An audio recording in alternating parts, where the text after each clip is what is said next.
और वो मालूमात हमें सर वो मालूमात हमें कहाँ से हासिल हो रही हैं? वो मालूमात हमें गिरदो-नवाह में बिखरे हुए तमाम अवामिल, चाहे वो कुदरती मनाज़िर हैं या चाहे मैन मेड हैं या चाहे इस्तेमाल की चीज़ें हैं, ये सब मिल के हमें मालूमात फ़राहम करते हैं और इस सारी मालूमात को अगर हम इकट्ठा करें तो that is called general knowledge. अब ये जनरल नॉलेज जो है, इसके एम्स जो अब इस दफ़ा बहुत ज़्यादा डिफ़ाइन होके आए हैं, हमें पता हो कि हमने डेवलपमेंट करनी है अपने लर्नर्स की किन बेसिस के ऊपर कि वो क्रिटिकल थिंकर्स बने। हमने उनको क्रिटिकल थिंकर्स बनाने हैं। हम उनके सामने अपने नॉलेज को इस तरह एक्सपैंड करें कि उनको बेसिक क्लैरिटी हो, क्लियर हो इंफॉर्मेशन और उनके अंदर स्किल्स डेवलप हों, उनके इंटरेस्ट डेवलप हों, उनके एटीट्यूड्स डेवलप हों, ताकि वो एक क्रिटिकल थिंकर्स बन सकें। वो जो मुशाहिदा करें, वो जो देखें चीज़ों को, तो उन चीज़ों के ऊपर वो सोचें, तदब्बुर करें। हम उनके आगे इस तरह रखें, हम सिर्फ एक ट्रांसमिटर ना हो कि हमने इंफॉर्मेशन जस्ट ट्रांसमिट करनी है। वो बच्चे ने हमने उसको थिंकिंग स्किल्स उसकी एनहांस करनी है। हमने उसको सोचने पे मजबूर करना है और ये जो जीके है, ये सोशल एंड साइंसेस दोनों सोशल स्टडीज एंड साइंसेस इन दोनों की जो है ना कंपोजिशन से डेवलप किया गया है नॉलेज कि जिसमें साइंसेस इन्वॉल्व है, जिसमें हमारे पास सोशल इंफॉर्मेशन इन्वॉल्व है। तो that is called the general knowledge और इसका एम है कि हम डेवलप करें बेसिक नॉलेज को with integration of skills and attitudes. जी, यहाँ पे मैं ऐड करना चाहूंगी कि बेसिकली जो हमारा करिकुलम है एसएनसी जो जीके का है, वो 3 डायमेंशंस में काम करता है। एक नॉलेज के बारे में बात करता है, एक स्किल के बारे में और एटीट्यूड।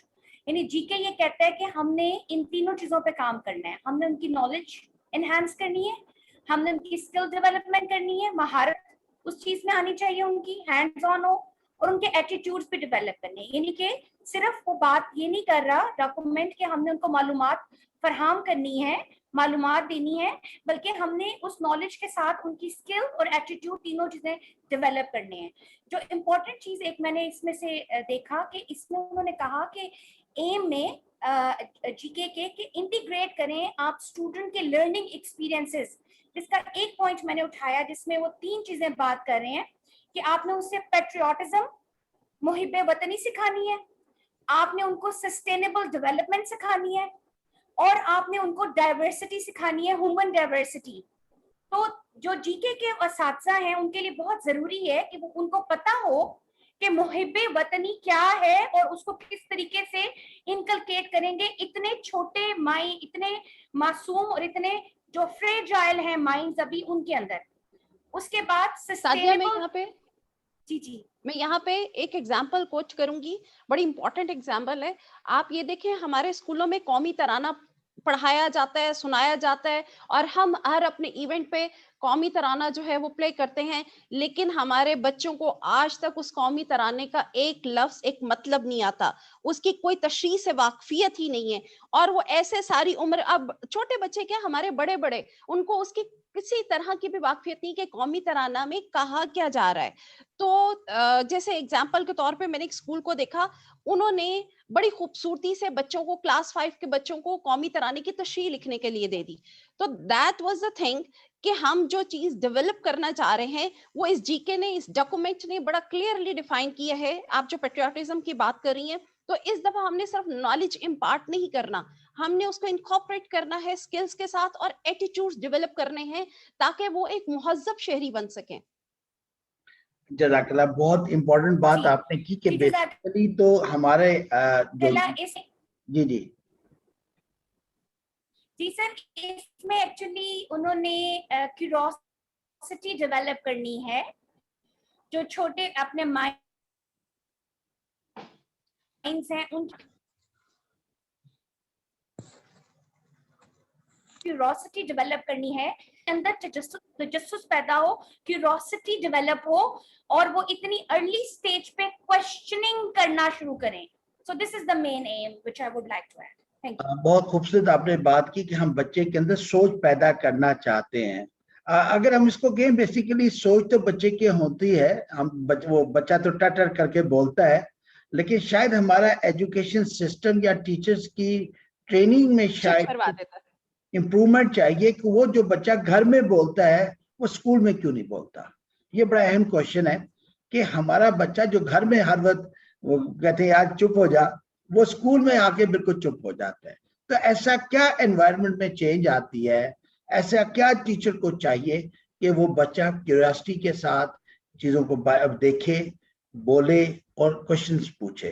तो यहाँ हमारे टीचर्स सर का यहाँ बहुत इंपॉर्टेंट रोल है।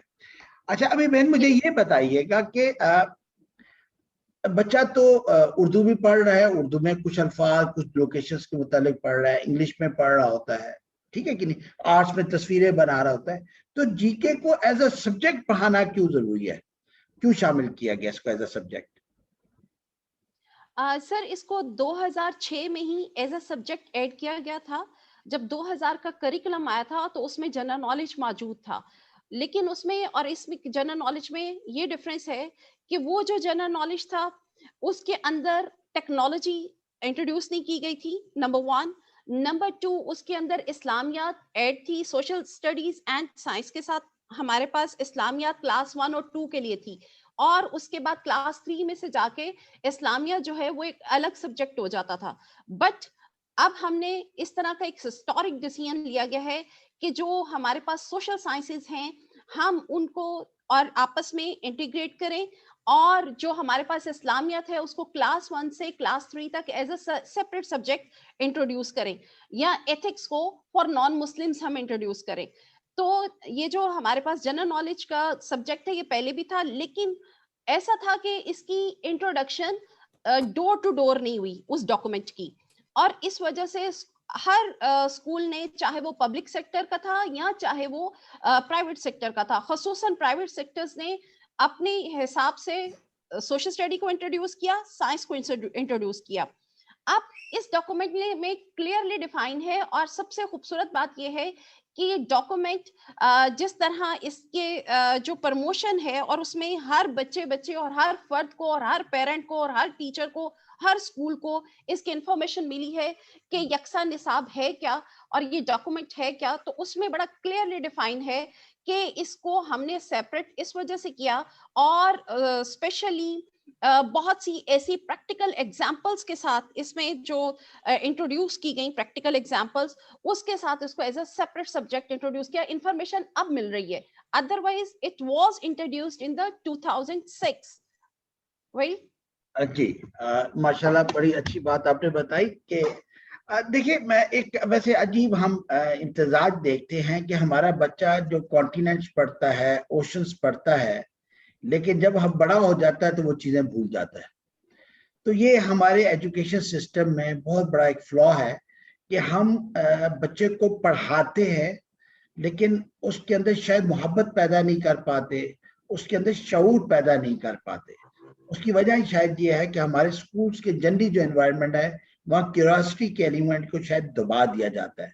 इस करिकुलम में एक अच्छी चीज ये है कि टीचर्स को काफी गाइडलाइंस दी गई हैं। तो अगर टीचर करिकुलम को पढ़े बगैर अगर सब्जेक्ट पढ़ाएगा तो मे बी हमारी वही स्टेट हो जो कि पहले थी।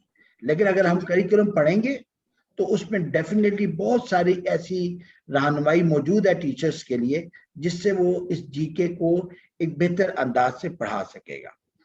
अच्छा मैं सर, करिकुलम तो बेसिकली एक लॉन्ग टर्म के लिए होता है, आपकी एक सोच होती है फ्यूचर में कि आप बच्चे को कहाँ देखना चाहते हैं। तो करिकुलम बेसिकली इसीलिए डिजाइन किया जाता है, मतलब मिनिमम 5 से 10 साल जनरली होता है। तो ये करिकुलम तो 2030 के लिए बनाया गया कि 2030 के बाद ये बच्चे को कहाँ देखते हैं। तो आपका क्या ख्याल है कि जीके कहाँ देखता है कि अगर हम इसको लिटरली सही तरीके से पढ़ाएं तो हमारा बच्चा 2030 में कहाँ स्टैंड करेगा?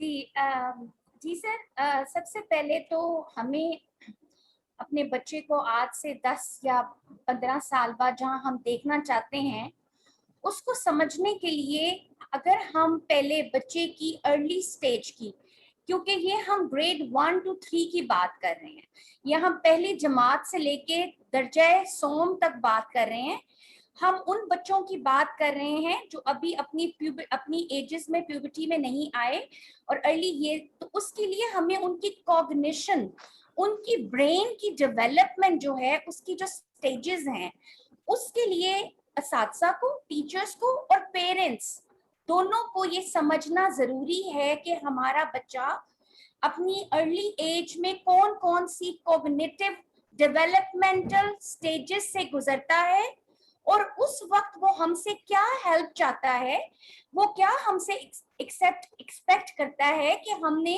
किस तरह से उसको समझना है और उसके मुताबिक उसकी नीड बेस्ड हमने उसकी जो है वो पूरी करनी है, जरूरियात उसके माइंड के मुताबिक। तो सर सबसे पहली जो स्टेज है अकॉर्डिंग टू पियाजे's डेवलपमेंटल स्टेज के, एक बच्चा जो है वो सेंसरी मोटर स्टेज पे होता है 0 to 2 years में, और वो क्या करता है अपने 5 सेंसेस को पहले वो एक्सप्लोर करता है, टच, अपना हियरिंग, लिसनिंग, स्पीकिंग, अपनी जो 5 उसके हिस्से हैं उनको वो इस वक्त एक्सपीरियंस कर रहा होता है। और उसकी क्या होती है, शुरू के जो 4 months होते हैं उनमें वो अपने रिफ्लेक्सेस पे काम कर रहा होता है और उसकी अभी हैबिट बनी नहीं होती और उनकी बॉडी जो है उसकी अभी उनके लिए तैयार नहीं होती। लेकिन विद द टाइम 4 months के बाद उसके अंदर क्यूरोसिटी बढ़नी शुरू होती है और वो टेस्ट, साउंड, मूवमेंट उनको महसूस करना शुरू कर देता है। लेकिन इस वक्त बच्चा अपने पॉइंट ऑफ व्यू से सोचता है, उसको ये नहीं अदराक उस वक्त कि दूसरे क्या सोच रहे हैं, ये चीज क्या बनी है, इन चीजों से उसको कोई फर्क नहीं पड़ता क्योंकि वो अभी अपने व्यू पॉइंट पे सोच रहा होता है। So if you look at the diagram on the first stage, this is what he is doing. अब ये बच्चा क्या कर रहा है, टच कर रहा है, फ्लावर को महसूस कर रहा है, चीजों को फील कर रहे हैं। इसमें अब हमारा रोल बहुत इंपॉर्टेंट है कि हम वालिदैन का भी और टीचर्स का भी, कि वो उनको किस तरह से फील कराते हैं, कैसे कंफर्ट फील कराते हैं, उनकी कॉग्निशन डेवलपमेंट हो रही है। अगर हम नेक्स्ट स्टेज पे चले सर, तो अब देखिए इस पे आप, थोड़ी सी मैं एक बात करूं तो क्या हम ये कह सकते हैं कि ये जो बच्चा घर में क्वेश्चंस पूछता है स्कूल में नहीं पूछता, उसकी वजह यह है कि घर में तो बच्चे को ये पियाजे थ्योरी के मुताबिक कॉग्निटिव डेवलपमेंट हो रही होती है। स्कूल में बच्चा प्लेग्राउंड की बजाय क्लास में बैठ के सीखता है और उसके पास ये 5 सेंसेस को इस्तेमाल करने का एनवायरनमेंट नहीं होता, तो उसकी तो वजह से इसीलिए अब हमने ये अलाइन करना है, हमने ये माइंड में रखना है कि ये अब डेवलपमेंटल स्टेजेस पर जा रहा है और वो टच करके फील करेगा, जिसमें वो अपनी मोटर स्किल्स डेवलप करेगा और उसको बहुत ज़्यादा समझने की जरूरत है ऑब्वियसली, क्योंकि हम एक प्री डिफाइंड टास्क रख देते हैं, हम क्लास में कह देते हैं यही पढ़ाना है आज उनको, नहीं, which is not a right thing। हमने देखना है हमारा बच्चा आज किसके लिए रेडी है, उसको हमने उधर लेके आना है। अभी मैं वो स्कैफोल्डिंग और उसके ऊपर भी बात करूंगी, लेकिन पहले हम इसकी स्टेजेस समझ लेते हैं। सेकंड स्टेज जो है मेरे मोहतरम मेंबरान्स, वो है pre operational stage. Pre operational stage जो है उस पे हम क्या करते हैं, बच्चा क्या करता है, ये देखिए पिक्चर में भी कि वो फैंटेसाइज कर रहा है चीजों को, स्पीक करता है, लिसन करता है, असेंबल आइडियाज करता है, यानी वो गौर से देख रहा है, देखिए उसकी क्यूरोसिटी का लेवल बढ़ रहा है, अब वो सिंबॉलिक मीनिंग ले रहा है हर चीज के, अब वो खुद से भी अपने आप को उस तरह से प्रिटेंड कर रहा है एज अ डॉक्टर। आपने देखा होगा छोटे बच्चे वो जो टॉयज के साथ रोटी बनाती हैं गर्ल्स, और वो डॉक्टर के वो स्टेथोस्कोप लेके वो बनाते हैं, नर्सेज पायलट बनते हैं, सोल्जर उनके माइंड में होता है। तो ये 2 to 6 years में उनके माइंड की इंट्यूटिव एज ये होती है कि वो कॉपी डाउन करते हैं और see the world at their own way, यानी मैं सोल्जर हूँ, मैं बहादुर हूँ, मैं चैंपियन हूँ, मैं क्या हूँ, उनको इदराक हो रहा होता है इस चीज का।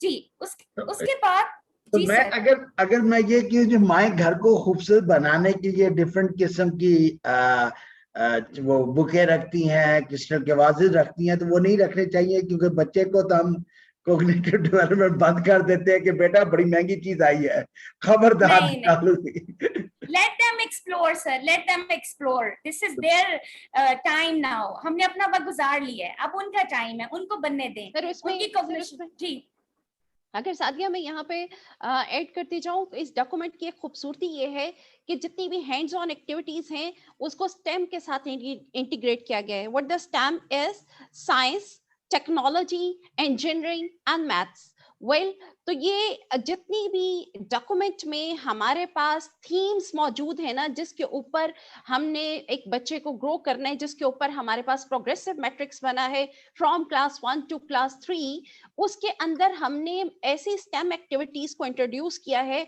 जो कि टीचर लर्निंग मटेरियल और बड़े लो कॉस्ट मटेरियल्स के साथ हमने हैंड्स ऑन प्रैक्टिसेस के लिए बहुत सी चीजें उसके साथ इंट्रोड्यूस की हैं. तो इस डॉक्यूमेंट की खूबसूरती ये है कि इसने बच्चे को क्लासरूम एनवायरनमेंट से अब बाहर ले आया है. अब उसकी लर्निंग जो है ना इसी फील टच के साथ है, वो अपनी पांचों सेंसेस अब इस्तेमाल कर रहा है. तो इसमें मुझे मजा आया और बुक्स पे बड़ी अलाइन है. जी जी. Okay, now we come to the third stage, which is the concrete operational stage. अब वो 7 से लेके 11 साल की उम्र में इस काबिल हो गया कि वो कंक्रीट चीजों को देख के उनके मुताबिक अपनी लॉजिक बना सकता है. यानी अब बच्चा इस स्टेज पे है कि वो कह सकता है 3 + 5 is 8 and 8 - 3 is 5. तो अब उसकी लॉजिक जो है वो बन रही है, मैथमेटिकल स्किल्स बन रही हैं. अब वो रीअरेंज कर सकता है आइडियाज को, मेंटल एक्शन कर सकता है और उन्हें अप्लाई कर सकता है थॉट्स को. So this is called their concrete operational stage.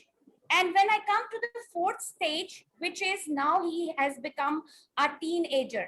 जो सर कह रहे हैं कि 30 years के बाद हम कहाँ देखते हैं, 12 साल बाद, ये आइडियली सिंगल नेशनल करिकुलम ये कहता है कि 12 साल का बच्चा जो एक टीनेजर है वो रैशनल हो. रैशनल का मतलब उसके अंदर समझ हो, दुनिया की चीजों को समझने का, डाइवर्सिटी के अंदर, पैट्रियोटिज्म के अंदर. अब उसके अंदर एब्स्ट्रैक्ट थॉट्स बनेंगी. अब वो सक्सेस और फेलियर को पहचान सकेगा.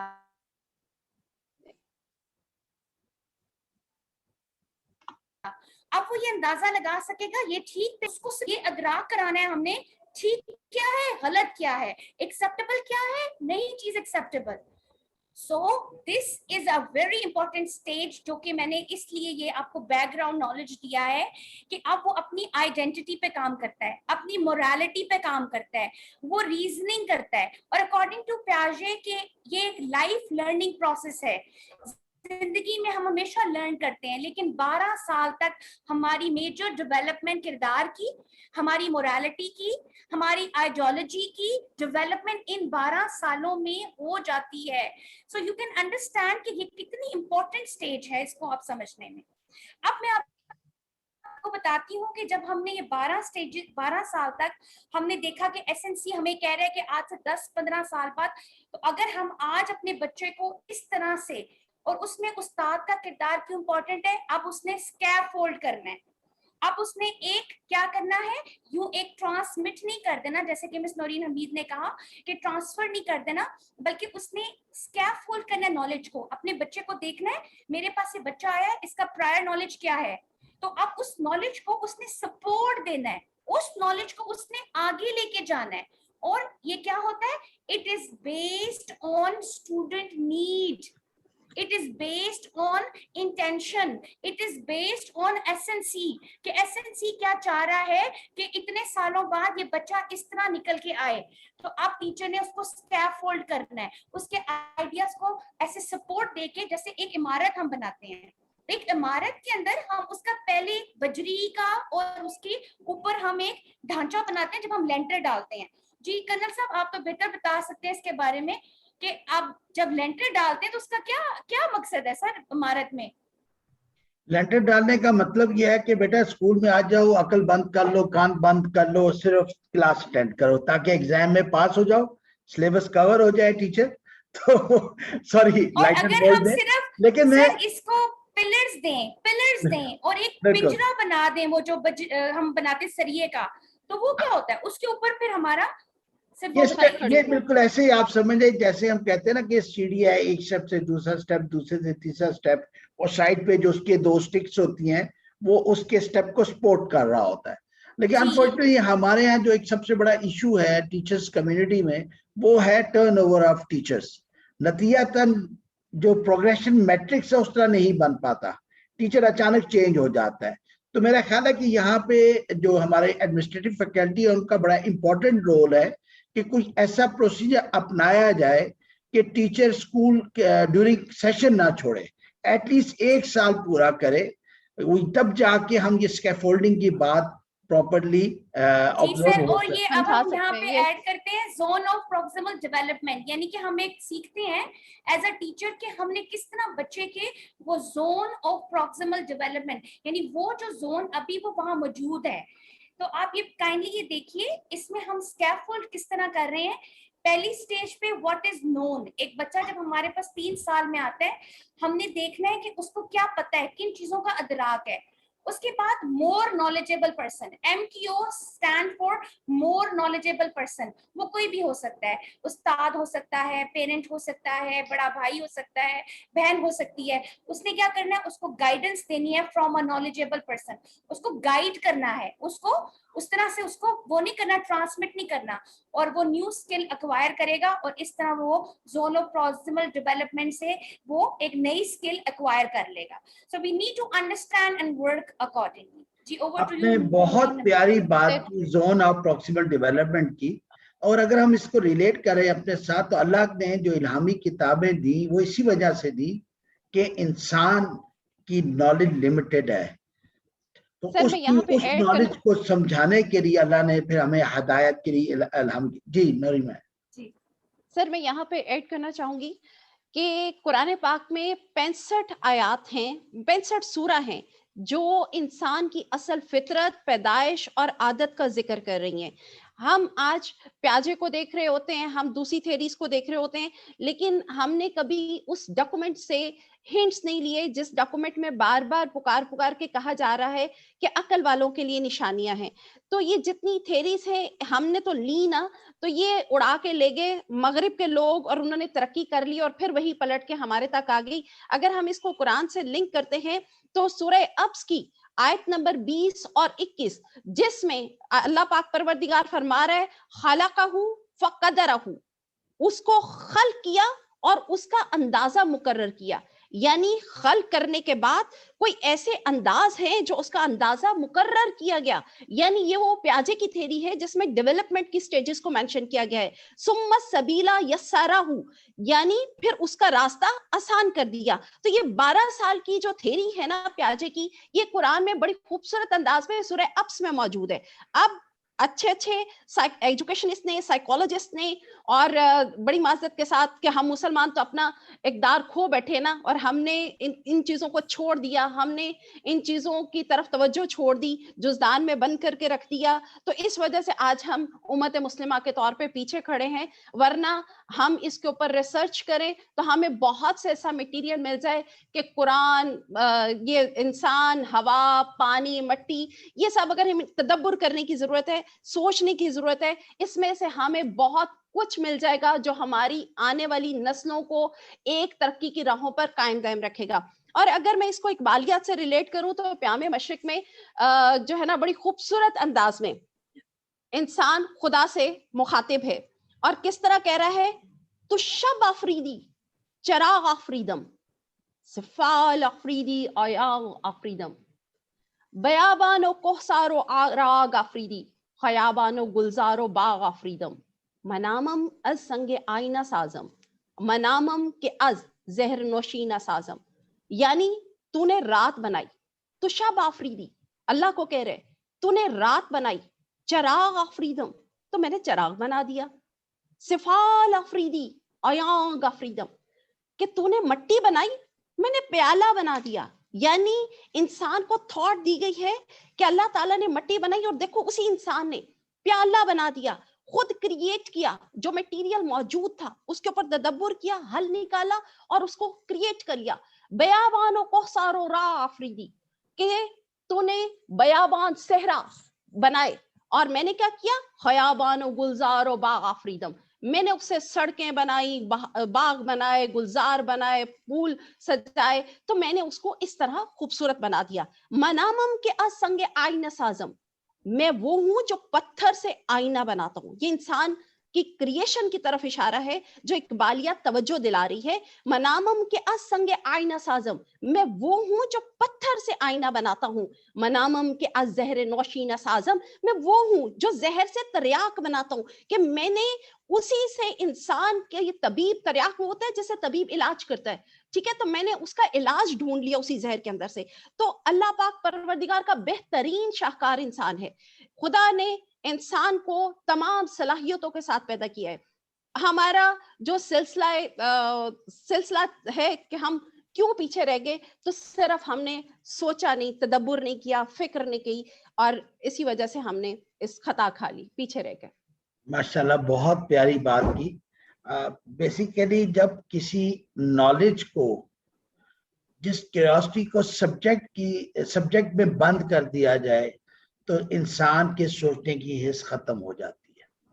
यही जीके जो हमें खालिक कायनात के मुतालिक तारुफ देता है, आज हम उसको सिर्फ एग्जाम्स में नंबर लेने के लिए पढ़ाते हैं और पढ़ते हैं, और नतीजतन जो असल जायका आना था बच्चों के अंदर, जो असल शौक पैदा हो रहा था, वो खत्म हो गया। तो यहाँ पे बहुत बहुत इम्पोर्टेंट है कि टीचर कैसा है। किताबें रास्ता देती हैं, लेकिन रास्ते की तरफ लेके जाने वाला, उंगली पकड़ने वाला टीचर है। आज पीटीएफ पंजाब इसी सफर की तरफ गामजन है, एक एम, एक मिशन लेकर, कि इंशाअल्लाह ताला हम पूरे पाकिस्तान में चप्पा चप्पा ट्रेनिंग का माहौल पैदा करने की कोशिश करेंगे। और अल्हम्दुलिल्लाह आज हमारे साथ एक वॉलंटियर्स की एक माशाल्लाह बहुत तादाद मौजूद है जो इस पे कंट्रीब्यूट कर रही है, और बहुत से लोग कंट्रीब्यूट कर रहे हैं। और हम चाहते हैं कि आप लोग हमें ज्वाइन करें और हम एज अ टीम अपने इलाकों में काम करें, और हमारे टीचर्स में एक शौक पैदा हो कि वो अपनी कंटिन्यूस प्रोफेशनल डेवलपमेंट करें। याद रखें, आज का बच्चा मिलीनियम चाइल्ड है।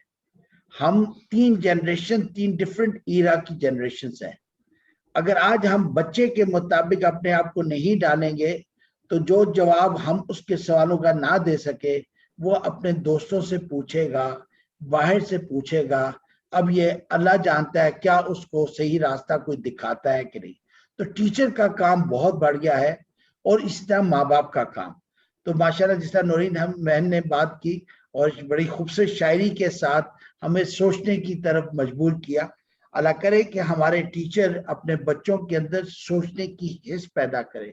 उनकी क्यूरियोसिटी, जो बच्चे सुबह तैयार होते हुए स्कूल की तरफ जब गामजन होते हैं, तो उनके अंदर बड़ी एक क्यूरियोसिटी होती है, लेकिन जैसे ही वो स्कूल के गेट में दाखिल होता है, वो क्यूरियोसिटी का दरवाजा अनफॉर्चुनेटली बंद हो जाता है।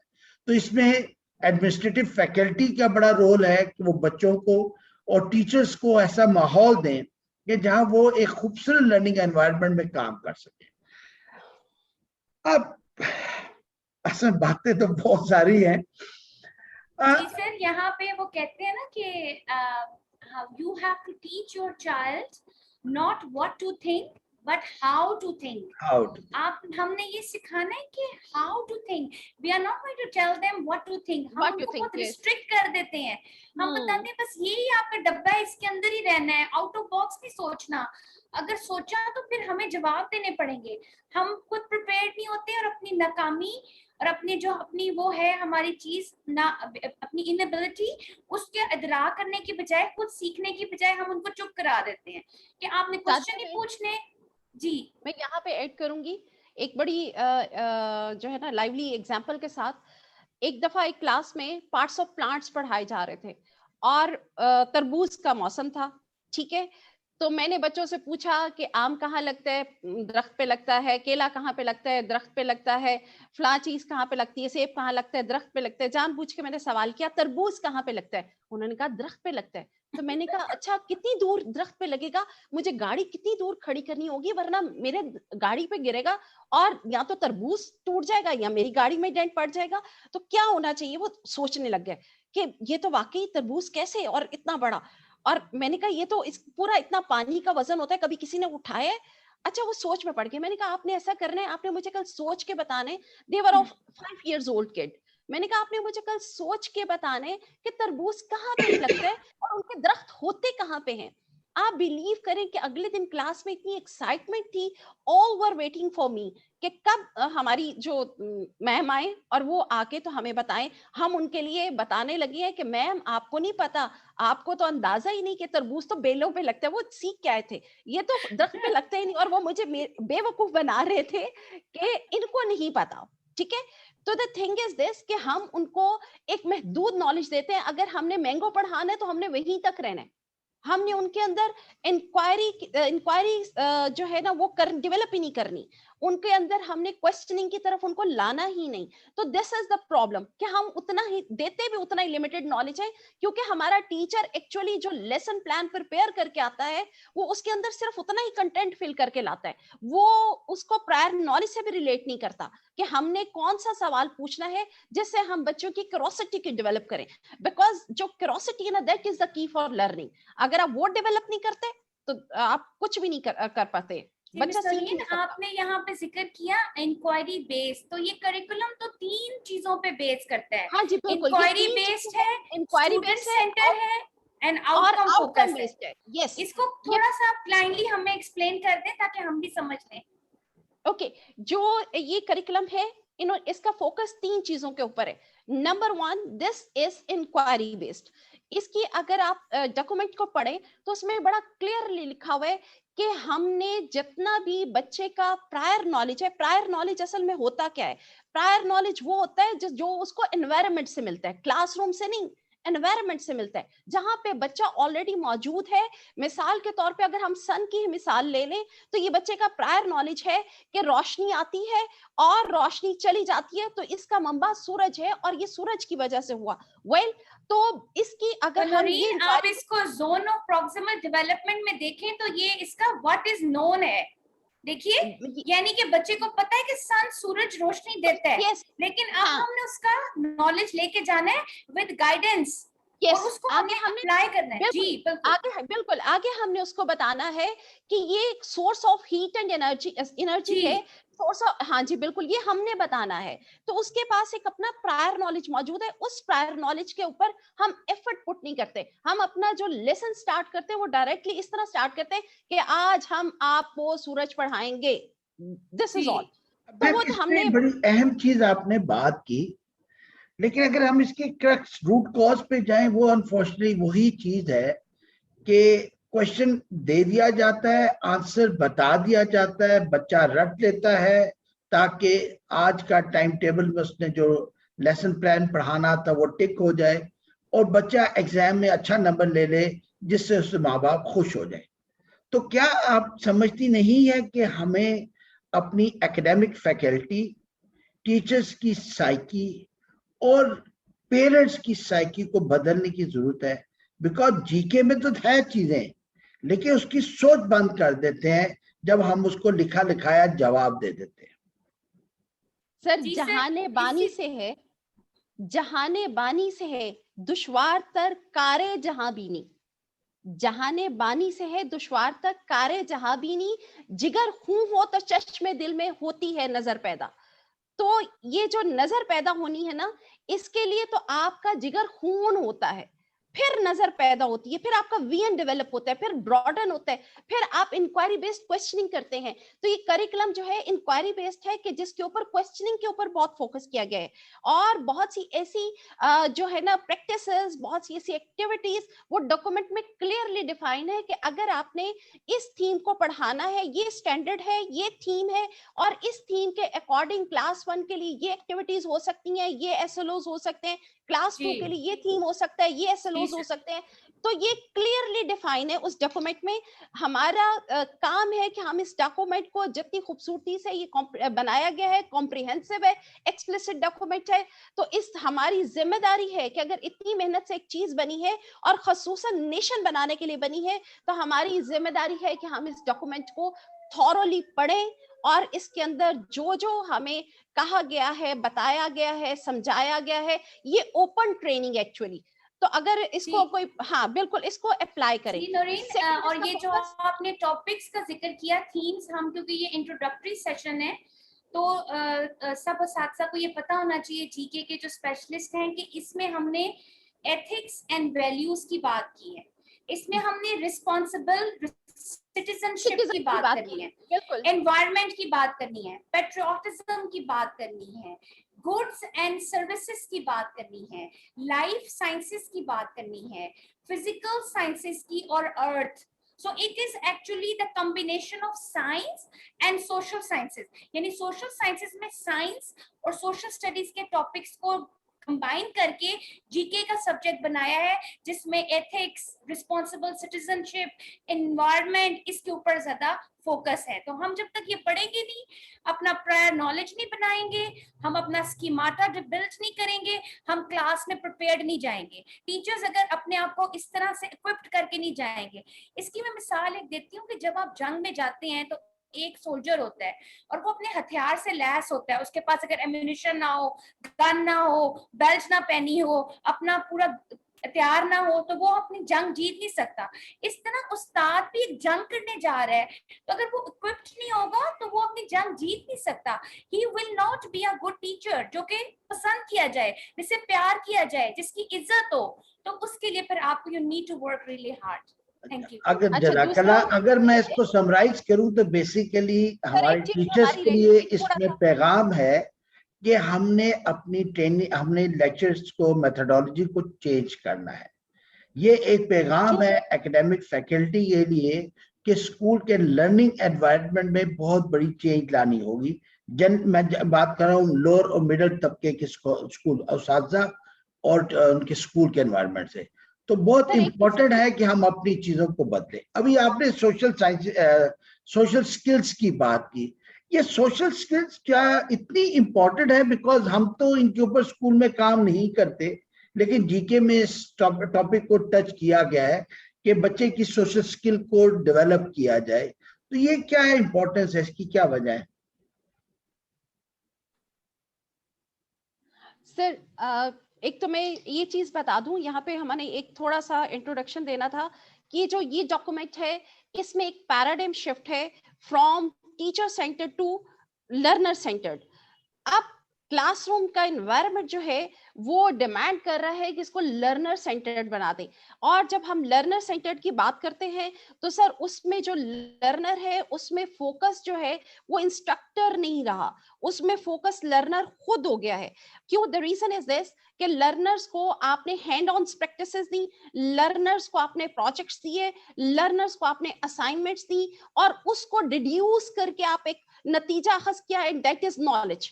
वेल, तो जो उसके साथ साथ, उस नॉलेज के साथ साथ एटीट्यूड्स को और स्किल्स को इनकॉर्पोरेट किया गया. अब ये स्किल्स हैं क्या सर? इससे पहले हमने कभी स्किल्स को इतना ज्यादा समझा नहीं था. फॉर एग्जाम्पल, मैं 2 एग्जाम्पल्स देते हुए आगे चलूंगी कि सर एक क्लास थी और उस क्लास में राउंड टेबल था. राउंड टेबल के नीचे रॉड्स, लोहे की रॉड्स के जो थे वो फ्रेम्स थे. अच्छा, मेरा वहां पे बैठना हुआ, मुझे बच्चों के साथ इंटरेक्शन करना था, गुफ्तगू करनी थी. जो एक टेबल का जो उसके पांव थे वो थोड़ा सा टूटा हुआ था नीचे से, जिसकी वजह से उसका बैलेंस आउट हो रहा था. और जब उसके ऊपर जूं ही मैं हाथ रखती थी, क्योंकि दोनों टेबल जुड़े हुए थे, जूं ही मैं हाथ रखती थी वो टेबल हिलता था. अच्छा, मैंने बच्चों से पूछा कि ये क्या है, ये कौन सी साउंड आ रही है? तो बच्चे, 1-2 बच्चों ने आंसर किया ये मैजिक है. छोटे बच्चे थे, उन्होंने कहा ये मैजिक है. मैंने फौरन कहा दिस इज नॉट मैजिक, ये मैजिक नहीं है. एक्चुअली इसके जो फ्रेम बना हुआ है, इसके जो पाँव हैं, इसके जो लेग्स हैं, वो आयरन मेटल के बने हुए हैं. अब बच्चे बहुत छोटे थे, iron metal was a difficult word for them. तो मैंने बहुत सी आयरन की चीजें उनके सामने इंट्रोड्यूस कर दी कि ये चीजें जो हैं ये सारी आयरन की बनी हुई है. मैंने अपनी गाड़ी की चाबी, मैंने बहुत सी चीजें उनको इंट्रोड्यूस कर दी कि ये सब देखें आयरन, दिस इज आयरन, और देखिए ये साउंड प्रोड्यूस कर रहे हैं. तो 2 कॉन्सेप्ट बैक वक्त मेरे साथ साथ चलने लग पड़े, एक मेटल और एक साउंड. अब अगर हम स्किल्स की बात करते हैं तो इसमें जिस तरह एक्सरसाइजेस को डिफाइन किया गया, एक्टिविटीज को डिफाइन किया गया, तो स्किल्स के ऊपर काम किया गया. अब वो स्किल्स कौन कौन सी है, कौन कौन सी सोशल स्किल्स हैं, और कौन कौन सी सॉफ्ट स्किल्स हैं, ये सारी स्किल्स को हमें अंडरस्टैंड करना होगा। कि जैसे बच्चे के पास अगर वो मैनिपुलेट करता है, चीजों को ऑब्जर्व करके मैनिपुलेट करता है, दिस इज अ स्किल। उसकी इंक्वायरी स्किल्स डेवलप होती हैं, उसकी हाई ऑर्डर स्किल्स डेवलप होती हैं। दीज ऑल जो इस डॉक्यूमेंट का एक खास हिस्सा है। जज़ाकल्लाह मैम, आपने बहुत इंपॉर्टेंट टॉपिक की तवज्जो दिलाई। तो क्या इस पे कैंडिडा रोशनी डालें कि जो हमारे यहाँ लेसन प्लान होते हैं, क्या उसको कुरान की तरह हर पहाड़ पढ़ाना होता है, या इस सब basically guideline for a teacher? क्योंकि जनरली हम देखते हैं कि टीचर कहता नहीं मैंने इससे बाहर नहीं निकलना, ना वो स्कूल में बच्चों के क्वेश्चंस को इनवाइट करने देता, उस बॉक्स से बाहर आउट ऑफ द बॉक्स नहीं जाता। वजह यही है कि वो एकेडमिक फैकल्टी इतनी स्ट्रिक्ट होती है, क्योंकि उनके दिन में पेरेंट्स होते हैं, रिजल्ट होता है, और इसकी वजह से वो लेसन प्लान के वो बहुत फोकस होता है। इस पे आप टीचर्स को क्या गाइड करेंगे? सर सबसे पहले तो इम्पॉर्टेंट ये है कि for social studies and the sciences, माशरतुल उलूम और साइंसेस के लिए सर मोस्ट इम्पॉर्टेंट चीज जो हमारा टीचर एक गलती करता है वो ये है कि वो किताब से पढ़ाता है। तो जो किताब है ये तो एक रिसोर्स है, ये तो एक टूल है, ठीक है, कि हमारे पास ये कंटेंट मौजूद है। This is a great help for the teacher, not for the student. तो हम क्या करते हैं, हम किताब शुरू कर देते हैं। रादर के मैं यही चीज कह रही हूँ कि एनवायरनमेंट में जितनी भी नेचुरल हैपनिंग्स हैं उसका बच्चे के पास प्रायर नॉलेज मौजूद है। उस प्रायर नॉलेज को आपने आगे लेकर चलना है, आपने रिलेट करना है अपने लेसन के साथ। तो किताब उसमें सिर्फ आपके लिए एक रिसोर्स है, दिस इज ऑल। और जहां तक रही बात ये कि हम अपनी टीचर को क्या गाइडलाइन दे सकते हैं, तो टीचर के लिए इस डॉक्यूमेंट में क्लियरली डिफाइन है जो लेसन प्लान है, उसके लिए काइंडली उसके अंदर जो आप मेथोडोलॉजीज लिखें, जिसमें आप अपने नेक्स्ट वेबिनार में मेथोडोलॉजीज को डिफाइन करेंगे कि ये क्वेश्चनिंग मेथड से आप करेंगे, ये प्रैक्टिस आप रोल प्ले के जरिए करेंगे, ये प्रैक्टिस आप ये जो आप एक्सरसाइज करवाएंगे ये आपका लेक्चर मेथड होगा। तो there are different strategies for the teachers कि उन्होंने अपना वो लेसन कैसे डिलीवर करना है। जी सर, यहाँ पे देखिए जो करिकुलम है उसके अंदर ही इसका जवाब है। जब करिकुलम कह रहा है कि आउटकम फोकस, वो ये नहीं कह रहा कि पढ़ाना कैसे है, वो कह रहा है आउटकम चाहिए, इसका रिजल्ट चाहिए, आउटकम फोकस चाहिए मुझे। तो जब करिकुलम, दो तरह की चीजें हैं सर। एक तो ये कि बहुत स्ट्रिक्टली लोग रिलीजियसली लेसन प्लान को फॉलो करते हैं, विच आई डोंट एग्री, वो नहीं है। और एक दूसरी जगह जैसे कि कुछ स्कूल्स हैं जहाँ पे कोई लेसन प्लान नहीं होता और फ्री चॉइस दी जाती है, टीचर को कहा जाता है कि आपने ये आउटकम फोकस, यानी ये हमें रिजल्ट देना है, आपके बच्चे को ये आना चाहिए, बस हमें नहीं पता कैसे करना है। आप अपनी क्रिएटिविटी डालें, इनोवेशन डालें, जो मर्जी टेक्निक डालें, जो सीखा है आपने वो डालें।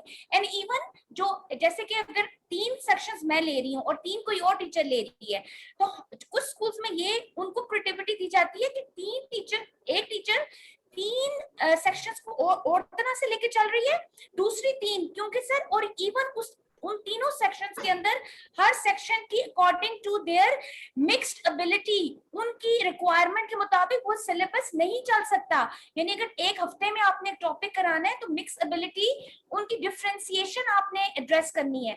आपने देखना है मेरे ये बच्चे मिक्स एबिलिटी हैं, कुछ मेरे टॉप लेवल पे हैं, कुछ इंटरमीडिएट हैं और कुछ बेसिक पे हैं, उनके लिए लेसन प्लान सेम नहीं होगा, डिफरेंशिएशन एड्रेस होगी, लेकिन आउटकम ये होगा कि जी वो तकरीबन 50%, 60%, 70% वो अचीव कर लेंगे targets at the end of the day. So इसमें बहुत जरूरत है ट्रेनिंग की, टीचर्स को इंक्वायरी बेस्ड काम करना है, रिसर्चेस करनी है, उन्होंने अपनी क्लास में रिसर्चेस करनी है, इंडिविजुअल्स के ऊपर रिसर्चेस करनी है, एजुकेशनल साइकोलॉजी का रोल है, बहुत पढ़ने की जरूरत है, बहुत ज्यादा रिसर्च करने की जरूरत है। और वो फिर हम हमारे बच्चों, एजुकेशन साइकोलॉजी तो हमारा टीचर पढ़ता ही नहीं है, वो जज़ाकल्लाह, साइकोलॉजी बहुत इंपॉर्टेंट बात आपने की कि बेसिकली लेसन प्लान्स और टेक्स्ट बुक गाइडलाइंस हैं। लेसन प्लान और टेक्स्ट बुक बेसिकली टीचर की पर्सनैलिटी को अंडरमाइन ना करें, उसकी अपनी जो एक ब्यूटी है एक टीचर की वो मेंटेन रहे। इस तरह स्टूडेंट्स की क्यूरियोसिटी को भी चैनलाइज करना तो ठीक है, लेकिन उसको फिक्सेटेड करना, एक किताब तक महदूद करना, उससे जो जीके का सिलेबस करिकुलम में जो फोकस है वो खत्म हो जाएगा और यहाँ बच्चे की एप्टीट्यूड एटीट्यूड के ऊपर हम नेगेटिव असर डालते हैं। मेरा अभी लास्ट क्वेश्चन आपसे ये होगा कि जीके का डॉक्यूमेंट तो लिखा गया है इंग्लिश में और पढ़ाना उर्दू में है, और ये आज तक हमारी बहस आज तक क्लियर नहीं हो सकी फ्रॉम टॉप टिल बॉटम कि हमने उर्दू में चलना है या इंग्लिश में चलना है। इस पे कुछ आप अपने ख्यालात का इज़हार करेंगे? सर जब kindly we are left with 10 minutes, तो हमें क्वेश्चन आंसर लेने हैं, तो काइंडली द ब्रीफ कर दीजिए इसको। ओके सर, जब ये डॉक्यूमेंट डिजाइन किया गया ना, तो उस वक्त इंग्लिश में डिजाइन किया गया, लेकिन उसके बाद कुछ स्टेक होल्डर्स का प्रेशर था कि इसको उर्दू में डॉक्यूमेंट जो है, बुक्स जो हैं अब उर्दू में लाई जाएं। रीजन क्या है? रीजन ये है कि सर आप देखें कि जितना भी हमारा वफाकी निज़ाम है, जितना भी हमारा गवर्नमेंट का निज़ाम है, हमारे वफाकी इदारे हैं, सूबाई इदारे हैं, ये सारे जो है अगर हम इनकी टर्म्स को देखें तो they all are in Urdu. Well जैसे फॉर एग्जांपल एक अदारा है सूबाई मुतसिब, वेल तो पता ही नहीं है हमारे बच्चों को, और उनको अंदाजा ही नहीं कि ये क्या कहलाता है। डाक खाना वर्ड है, हमारे बच्चों को कोई आइडिया ही नहीं है कि डाक खाना क्या होता है। तो जब हमारे स्कूल के हमारे मुल्क के एक निज़ाम में तमाम हमारे इदारों के नाम उर्दू में मुश्तमिल है और हमारी कौमी ज़बान उर्दू है, और हम चाहते हैं कि हमारा बच्चा एनवायरनमेंट के साथ बिल्कुल फेमिलियर हो जाए, हम चाह रहे हैं हम अपनी नेशन को यकजा करें, तो हमें अपनी जबान की तरफ देखना है, हमें अपने निज़ाम की तरफ देखना है, और हमें इसके लिए फिर अपनी बुक्स को जो है वो उर्दू में लेकर आना पड़ा। और सर ये अब ये डॉक्यूमेंट जो है इसको ट्रांसलेट कर रहे हैं उर्दू में, मतलब काफी जो बड़े बड़े सिस्टम्स हैं वो अपने पेड करके अपने एक्सपर्टीज ले रहे हैं लोगों से और उसको उर्दू में ट्रांसलेट कर रहे हैं, और बहुत जरूरी है ताकि टर्म्स जो हैं वो वाज़ेह हों बच्चों के आगे और टीचर्स के आगे। Thank you very much ma'am, आप लोगों ने बहुत अच्छे तरीके से एक इंट्रोडक्शन दिया with reference to single national curriculum. आपने जीके के ऊपर बातचीत की। अभी मैं कुछ क्वेश्चंस लोगों के हैं, उसमें से एक बहुत इंपॉर्टेंट क्वेश्चन जो पूछा गया वो ये था कि बातें तो बहुत खूबसूरत हैं, क्यूरियोसिटी को उठाएं, बच्चे को आउट ऑफ द बॉक्स सिखाएं, लेकिन ये माहौल पैदा कैसे किया जाए?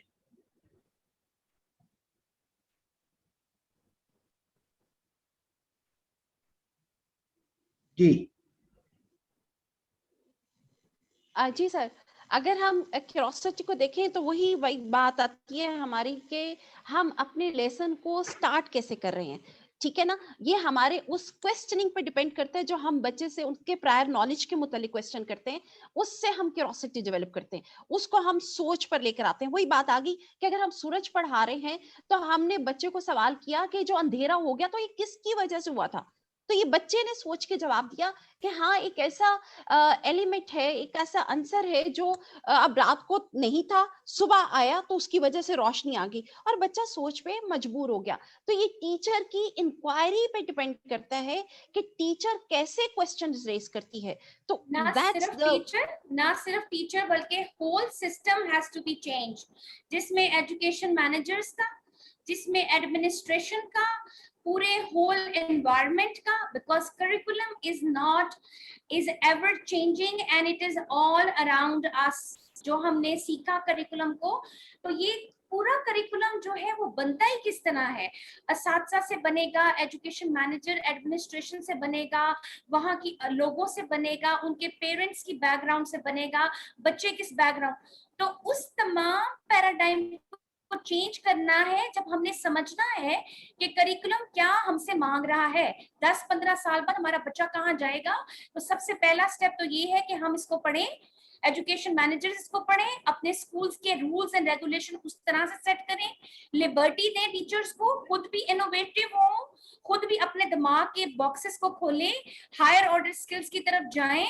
और अपने असातिज़ा को भी लिमिटेशंस ना करें, उनको भी कोशिश करें कि वो इस तरह करें पूरा जब एक सिस्टम चलेगा, जैसे कि गवर्नमेंट कोशिश कर रही है, पीटीएफ फोरम माशाल्लाह पंजाब एक्टिव है और इतना बड़ा काम है ये, इतना मैसिव काम है, जितने भी कंट्रीब्यूशन की जाए कम है, बिकॉज अब हम एक नए एरा, एजुकेशनल एरा में एंटर हो रहे हैं। आप हम सब ने मिलके इतना अच्छा उस पर काम करना है कि आज हम जो बातें कर रहे हैं, हम अपनी एबिलिटी से, अपनी कमिटमेंट से, अपनी ऑनेस्टी से, अपनी डेडिकेशन से और अपनी कौम मिल्लत के साथ जो हमारा पैट्रियोटिज्म है, आने वाली नस्लों के लिए जो हम कर रहे हैं बड़े मिशन पे, जिसमें पीटीएफ इतना कमाल काम कर रही है। मैं इसलिए नहीं कह रही कि I am from PTF, you all are PTF, you all the teachers community, आपके जो तमाम टीचर्स हैं ये पीटीएफ हैं।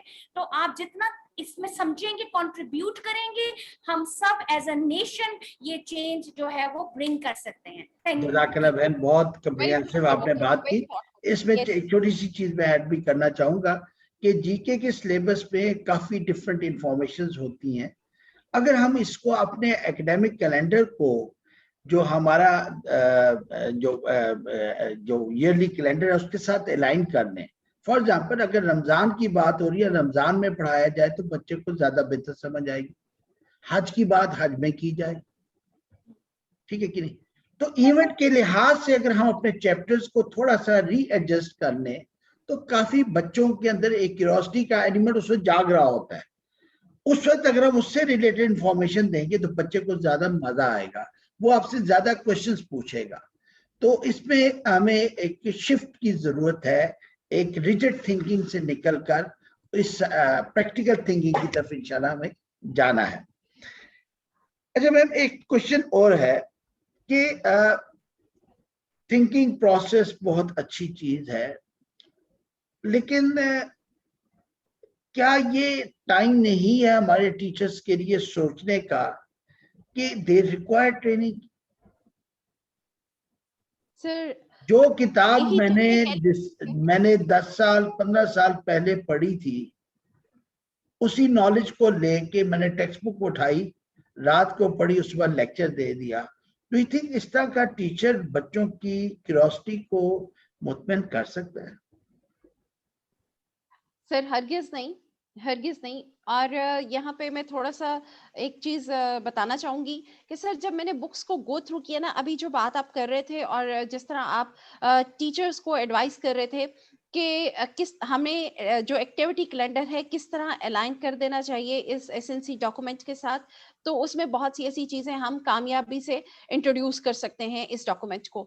अच्छा, मैंने बुक्स देखी हैं, उन बुक्स में मुझे बड़ा अच्छा लगा कि जैसे उसमें एनवायरनमेंट डे का बताया हुआ है और एनवायरनमेंट डे का उस बाकायदा एक प्रोजेक्ट दिया हुआ है बच्चों को, ठीक है। और फिर उसके बाद वर्ल्ड चिल्ड्रन डे का प्रोजेक्ट है। देयर आर मेनी प्रोजेक्ट्स जो बच्चों के लिए उन्होंने अलाइन किए हैं एक्टिविटी कैलेंडर में, already they have given well.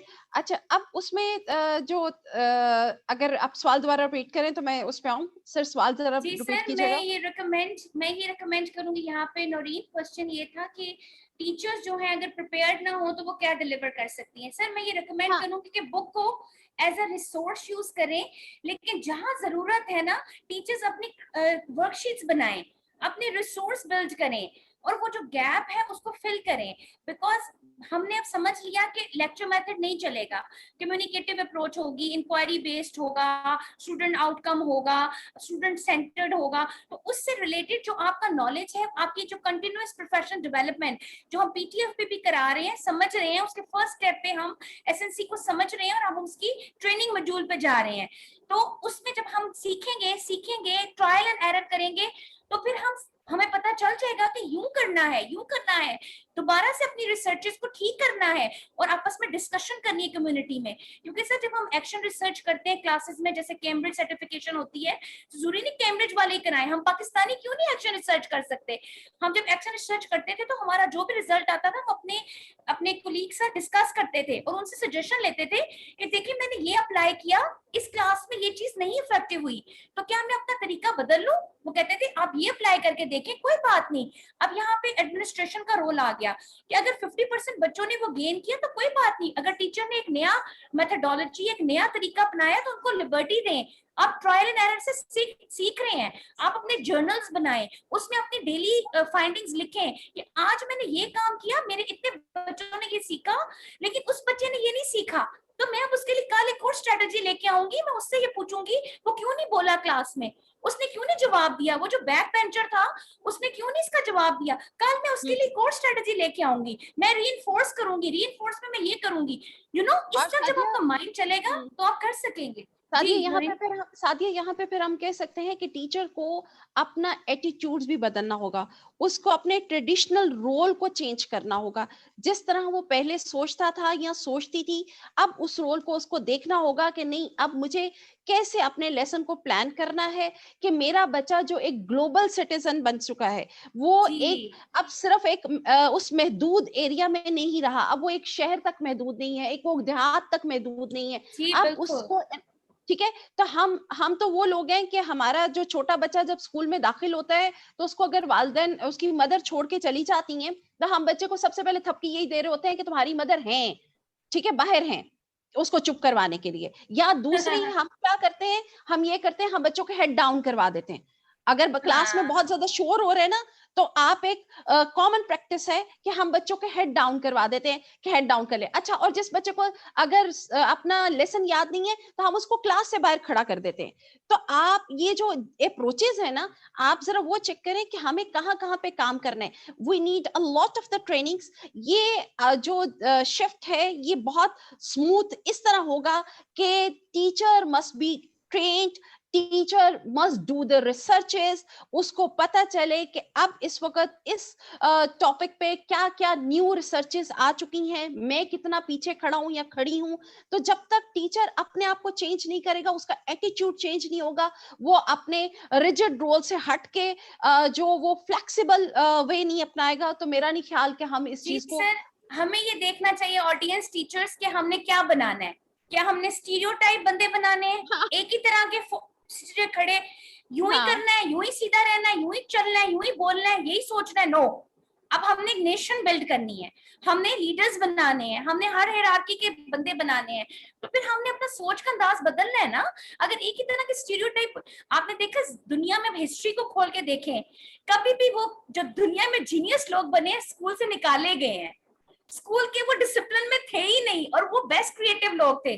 तो प्लीज उनकी क्रिएटिविटी को एनहांस करें, मत रोकें। This is my request. Thank you so much जज़ाकल्लाह। यानी आप चाहती हैं कि पाकिस्तान के सारे बच्चे स्कूल से निकाले जाएं ताकि वो क्रिएटिव हो? नहीं सर, ये तो मैंने नहीं कहा। थैंक यू वेरी मच, आपने टाइम निकाला।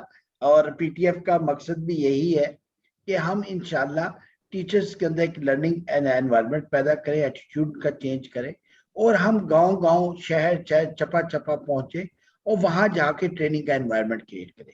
और इसमें हमें टीचर्स तमाम पाकिस्तान के तमाम कोनों से चाहिए जो इस कॉज को ज्वाइन करें, क्योंकि हमारा इशू यही है कि जो जैसे भी हमने बात की कि हमारा डॉक्यूमेंट इंग्लिश में आता है और हम उर्दू में लिखते हैं। इंग्लिश में आता क्यों है? नफरत की बात नहीं है। आज इल्म का जो मंबा है वो अंग्रेज है, वो सीखता है, वो अपने एक्सपीरियंसेस को लिखता है। नतीजतन जो हमारे जो ब्रेन है, थिंक टैंक्स है, उन्होंने इंग्लिश में कोर्सेज किए हुए हैं, वो टर्मिनोलॉजीज उनकी मजबूरी है। वो चाहते हैं कि हमारे यहाँ उर्दू आए, लेकिन क्योंकि जिस एनवायरनमेंट में वो सीख रहे हैं वो टोटली डिफरेंट है, तो हमें फिर उस चीज को ट्रांसफॉर्म करना पड़ता है, ट्रांसलेट करना पड़ता है। तो आज जरूरत है कि हम इस चीज का खुद इदराक करें कि हम जो कुछ सीख रहे हैं, एक टीचर रिटायरमेंट के साथ अपने साथ वो ले जाता है, एक टीचर एक्सपीरियंस अपने कब्र में अपनी चीजें साथ ले जाता है। हमें जरूरत है उन चीजों को शेयर करने की, एक दूसरे के एक्सपीरियंस से सीखने की। और इंशाल्लाह पीटीएफ इसके ऊपर आगे इंशाल्लाह जैसे जैसे हम एक मैच्योर होते जाएंगे, तो हमारा प्रोग्राम भी है कि हम अपने टीचर्स के अंदर लिखने की आदत डालें, अपने आर्टिकल्स वो लिख सकें, अपने तजर्बात के ऊपर बात कर सकें, हम अपने डिफरेंट प्रोजेक्ट्स बनाएं, डिफरेंट थिंकिंग प्रोसेस निकालें। तो और ये अल्हम्दुलिल्लाह अल्लाह ने एक बहुत बड़ी काबिलियत सामने रखी है। बहुत शुक्रिया मैम नौरीन एंड मैम सादी, आपने टाइम निकाला और स्पेशली पार्टिसिपेंट्स के आप लोगों की तरफ से माशाल्लाह जिस तरह पार्टिसिपेशन चल रही है, दैट शोज कि we are moving on the right track. और हमारी आपसे रिक्वेस्ट होगी कि काइंडली व्हाट्सएप ग्रुप्स में जहां जहां आपने ज्वाइन किया हुआ है, please focus on single national curriculum. I repeat, please focus on single national curriculum. पढ़ने को तो बहुत कुछ है, लेकिन फोकस कहते हैं कि किस चीज के ऊपर इस वक्त आपने काम करना है। तो हमारा पूरा फोकस सिंगल नेशनल करिकुलम पर है। काइंडली कोई और चीज शेयर ना करें, किसी और डिस्कशन में ना पढ़ें, सीखें और सिखाएं। that is the environment which we want to create in WhatsApp group। और इंशाल्लाह ये हमारा सेशन जो फर्स्ट राउंड है ये इससे पहले कंप्लीट हो जाएगा। इंशाल्लाह इसको हम प्रॉपर ट्रेनिंग मॉड्यूल्स के साथ आपके सामने होंगे और इंशाल्लाह एक अच्छा लर्निंग एनवायरनमेंट हम क्रिएट करने की कोशिश करेंगे, जहां पे पंजाब के तमाम इलाकों के लोगों को उनके मुताबिक हम सॉल्यूशंस दे सकें। इंशाल्लाह बहुत सारी चीजें अभी अनफोल्ड होंगी with the passage of time, because हम एवोल्यूशनरी प्रोसेस में हैं और एवोल्यूशनरी प्रोसेस में मेक और ब्रेक का सिलसिला चलता रहता है। तो काइंडली बी पेशेंट, अगर हमारी तरफ से कोई गलती हो जाए तो उसको दरगुजर कीजिएगा, हमारी कोताही होगी। एज प्रेसिडेंट सबसे पहले तो मैं माफी मांगता हूँ, जाहिर है as senior this is my responsibility कि कोई गलती ना हो, लेकिन थोड़ा सा ख्याल रख लीजिएगा। उम्मीद है इंशाल्लाह आप हमारे साथ चलेंगे। बहुत बहुत शुक्रिया। अस्सलाम वालेकुम व रहमतुल्लाहि। Thank you sir, thank you sir, Thank you so जज़ाकल्लाह, much. Thank Thank you you, participants. Nareen, Allah bye, Hafiz. Thank you, Allah खुदा Hafiz. Thank हाफिज। you. Allah Hafiz.